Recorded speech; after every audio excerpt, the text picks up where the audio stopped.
You are listening to the Critical Mass Radio Show, Orange County's business talk show, focused on exploring topics of interest to CEOs who are leading middle market companies.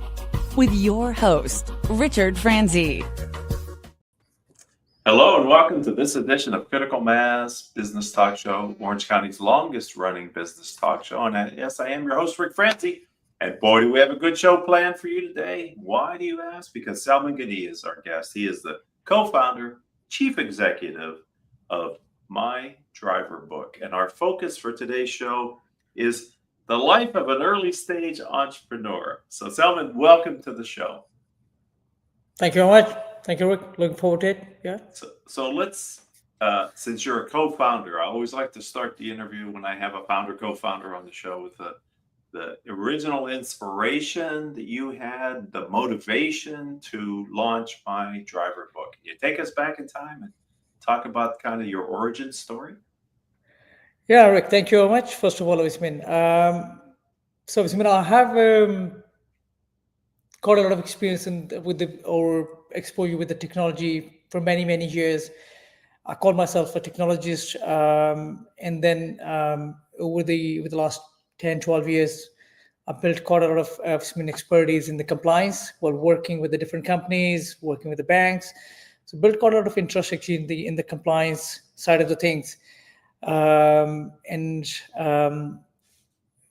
when we started this idea, I was working with my business partner, and we were exploring different products. They have really good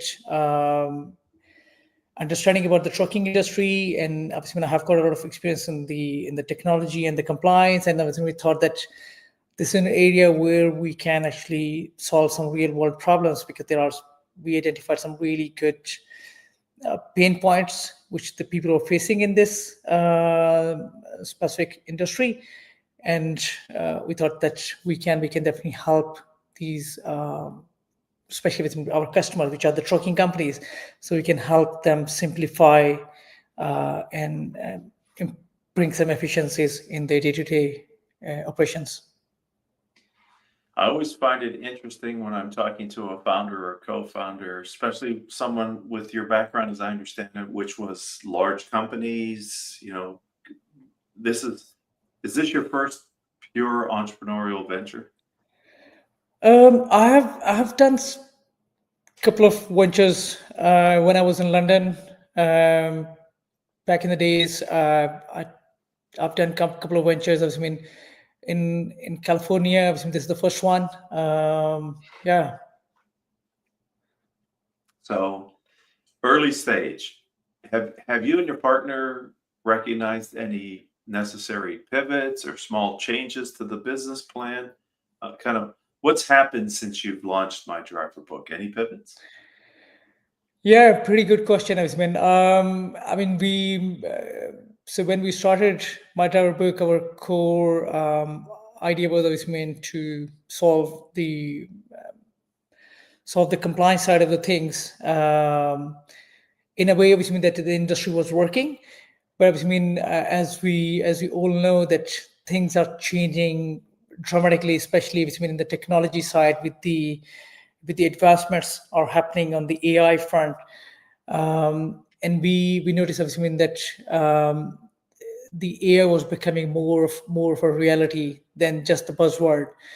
So we definitely have thought about adapting to that, and we made some really quick decisions to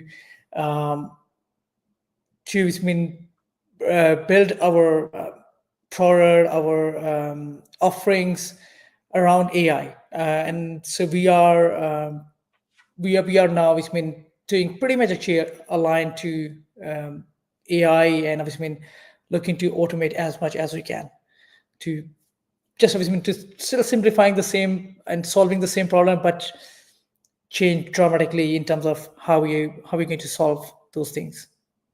And we're going to sit on the idea of AI a little bit later in the show, ladies and gentlemen. So I want to go a little deeper with that topic with you in a couple minutes. But before we get there, take us inside My Driver Book. Help us understand the niche that you're serving, the problems that you're solving with your platform, and then maybe the persona of the type of company or individual that would, is your ideal client for My Driver Book. Yeah, Rick. So on a nutshell, I mean, My Driver Book is providing our services around solving the compliance, safety, and bringing the efficiencies for trucking companies. So our main customer base is the trucking companies, and we were looking to solve these three problems: compliance, safety, and the efficiencies. Right. So I mean, we are obviously, quite keen to focus initially to all our niches, the owner operated trucking companies, because we know that there are like millions of small trucking companies out there, and these people generally are on the road by themselves, and they do not have a lot of support available in their back offices, because they don't have really any back offices. And these are pretty much all alone when they are on the roads for sometime for the days, sometime for the weeks. And they face quite a lot of challenges around compliance, and obviously, sometimes around safety, because it's a natural thing. They drive for hours and hours in a week. And obviously they need that kind of support, which the usual companies are not solving for them. Obviously, there are quite a lot of companies actually operating in this space, but they are not actually solving the problems for these owner-operated trucking companies. So we have been targeting these companies, and what we're doing is we want them to just focus on driving, because that's what they do, and that's what they love to do. And we want to just take care of everything else. Obviously, when we say everything else, we want to just take care of all of their compliance stuff. We just want to take care of all of their the dispatching stuff. If they are looking to find the next load, we are building a lot of good functionalities within our product, which will simplify everything for them. So that's our goal, and we have done quite a lot of work actually in understanding our customers, understanding their problems, and obviously we build some really, really good understanding around that. Yeah. So you have a deep background in compliance, and you've mentioned multiple times that My Driver Book solves the compliance issues that are in these trucking firms. At a very high level, Salman, what type of compliance considerations do they have? How does My Driver Book help that? Yeah, pretty good question, because our core, so the core compliance which we're targeting is the hour of service compliance. It's this is a federal regulation around that, when how many hours drivers can drive in a stretch, and then when they have to take breaks, and how long they can, or how much they can drive in a week, and then when they have to take the breaks, how long the breaks they have to take after that. So it's a pretty comprehensive law already out there. And so what we do is, our product, so we have a hardware which is an ELD device which installed in the trucks, which keep tracks of these hours. And then we have the mobile apps and the backend platforms which present that information in a very meaningful way to the trucking companies, and especially to the truck drivers, so they can see the information very easily. They know that when their next break is coming, so they can plan things. Actually, we also help them plan things through our AI features. So we just really look after them, so they don't have to worry about, because we don't want them to be non-compliant, because when they are non-compliant, means they can get fines They can be out of service, which is not good. So we want them to be compliant, and we want them to be safe, because if they have proper brakes, that means they will be fresh every time when they're driving. It's the safety for them, safety for the other road users. And obviously, we are the third thing which I mentioned about the efficiency. So we help them to plan things better. So we help them using our AI features. We help them to plan ahead about their maintenance, about to understand when the violations can happen, so they can avoid violations, and also to help them to find the next piece of the load, so they know how their day will look like, how their week will look like. It's obviously it's a pretty comprehensive solution what we are building. Impressive. So it's interesting how one experience, let's say in the banking industry, can be applied to another industry, say the trucking industry. I love that about entrepreneurs, is they can cross industries that way.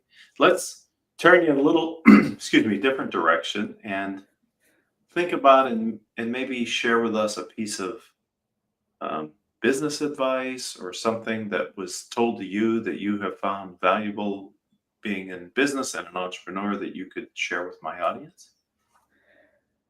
Yeah. So based on my experience so far, and one thing I would say to everyone is the most important thing is if you should be looking to if you're starting something, you should stay to your core objective. So for us, the core objective was to solve the real world problem.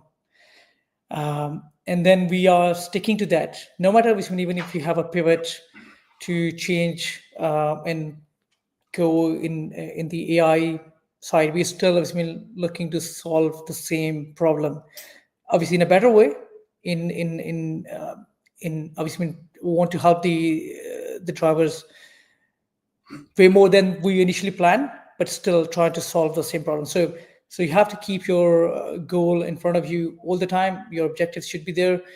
And obviously there are times when sometimes we think, because I have got a lot of experience with the technology, with the compliance, sometimes lots of ideas comes in my head. I think, okay, we can do this, we can do that, but we just want to keep it to the customer. We want to, so we speak to them all the time.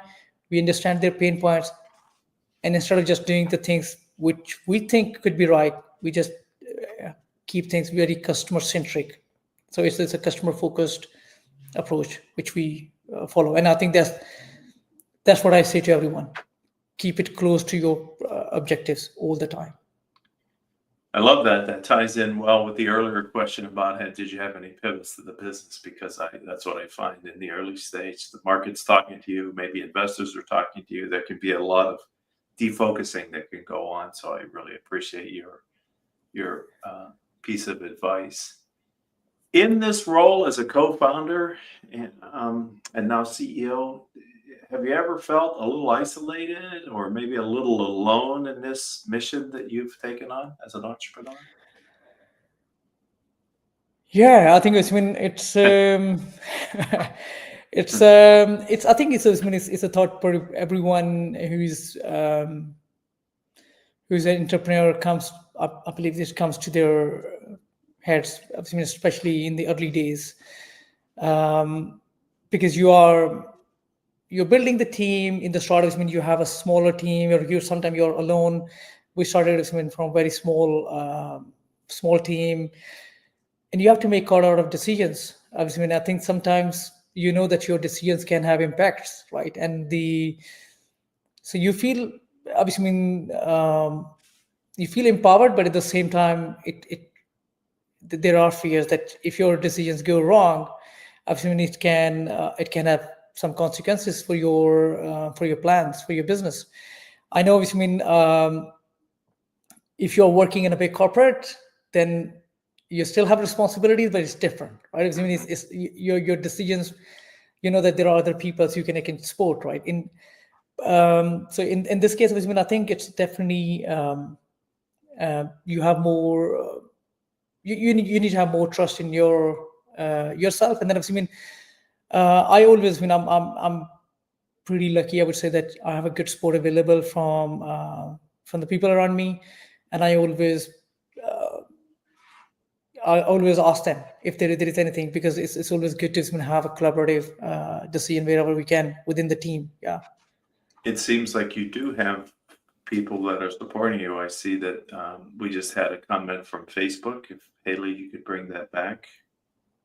And so Yeah. that's obviously support. And earlier in the interview, there was another comment that was made from Facebook. So we have some listeners coming in from Facebook, and we appreciate you taking the time to not only listen to the live show, but also to participate. We encourage that of our audience. Okay, you've teased us a couple times about artificial intelligence, and I love to explore that with all the guests that have been on our show. But it sounds like, from what I'm hearing from you, the business model is predicated on a lot of AI capabilities. So maybe you could talk to us about your view of artificial intelligence in general, but then also specifically how you see it integrating into My Driver Book. Yeah, I mean, so being an technologist myself, I embrace all the new things happening in the technology. And very positively, and I'm very much optimistic about artificial intelligence. I think it's a reality now. It's not a buzzword, which I mentioned that before.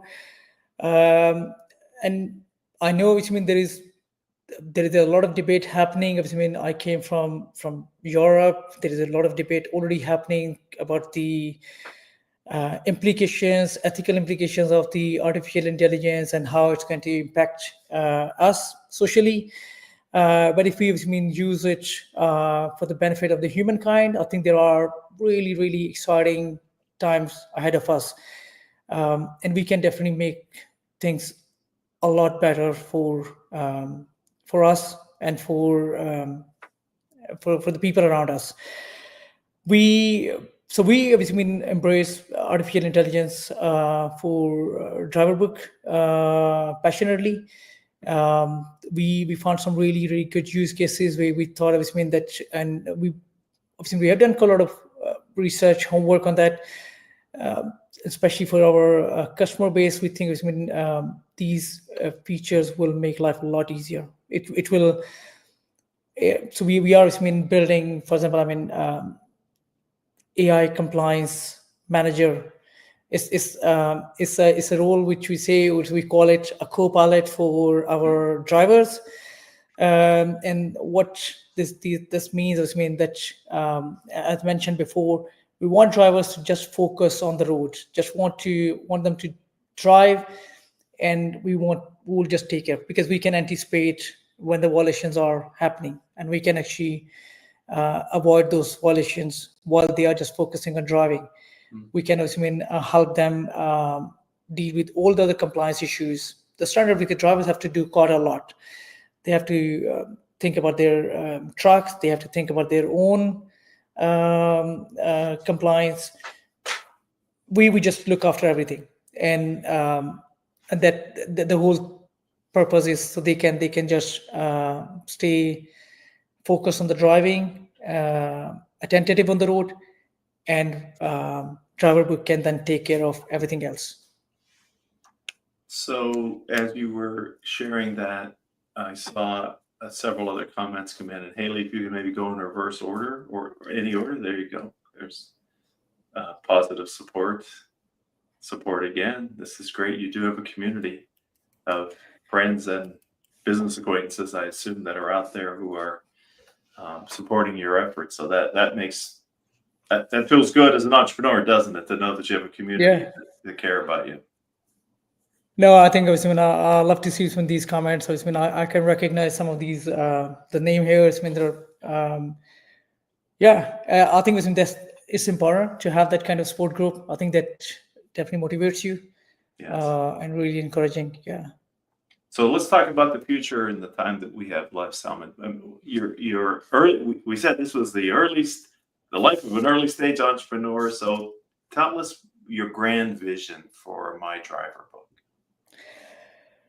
So we are quite ambitious. I don't want to get ahead of ourselves, but at the same time, we think the way we are building the product, the business.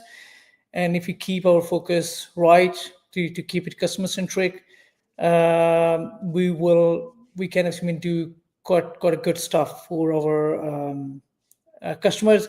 Obviously, we're starting from a customer base in US, but obviously, the similar use cases applies beyond the borders, and that's what we're thinking is in the future we are looking to expand into neighboring countries, and obviously in Europe, which is where I spent quite a lot of time in the last 2 decades. So definitely I want to go back there and then to do something there as well. Again, around driver book. So it can have quite a lot of potential globally. I see support for the idea of mentioning that accidents happen due to the overworked drivers. I'm sure that is the case. And talking about compliance and giving your drivers rest, that's very important. If someone, and so thank you everyone who's made a comment in support of the show. We really do appreciate it. If someone would like to, let's say, connect with you on LinkedIn, but then also learn about My Driver Book, how do you suggest they do that? Yeah, the first thing is we have our website. It's mydriverbook.com. They can find us there. Obviously, we have presence on pretty much all the mainstream social media, so they can obviously depends whoever is using. Someone is using Facebook. They're on LinkedIn or Instagram. We are also on TikTok. So we obviously Twitter. We just it's this X now. So we want it to be. We want us to be available everywhere, and if anyone wants to connect with us, want to learn more about My Driver Book, we are available on all these channels. They just have to type in My Driver Book, and they can find us. You surprised me a little bit by saying you're on TikTok. Not that I have any preconceived notions about TikTok. I am a consumer of content on TikTok. I'm not a contributor to it, but that's interesting that you find that as a platform that's appropriate for My Driver Book. Yeah, it's so we obviously, I think as the things are changing again, learning from our customers' behaviors, we learn obviously that again, I think the attention spans are reducing these days. People want to watch videos more than the reading the stuff. Not everyone, but a lot of people do that because it's very quick way to consume information. So we are building some really nice interactive content for them, so they can learn about My Driver Book without spending too much time. That's fantastic. I want to thank you. I know in the early stage entrepreneur, you've got more to do in a day than you have probably time to do it, and I appreciate some of you taking some of that time and giving it to me and to our audience here on the show today. Thank you. Thank you very much, Rick. I really appreciate the opportunity to coming and talking to you. I think this is a really good fun talking to you. Thank you very much. And thank you to the audience. Those of you that engaged with comments, we really appreciate that. Those of you that have been listening to us live, or maybe those of you will be listening to us in the future, either off of one of our 3 platforms where the live version is now stored, or as a podcast. It'll be available shortly as a podcast as well. If you happen to be an Orange County entrepreneur, or you're a nonprofit leader here in Orange County, and you too would like to share your story with our audience the way that Salman just did, it's really simple. Send me a message on LinkedIn. If we're not connected, send me a connection request. Let me know that you're interested. Between Haley, who's been with us since 2016 as our producer, and myself, we can help to get you ready for a future episode and feature you here on our program. And until the next time we all have a chance to be together, I hope each of your business decisions will move your companies in a positive direction.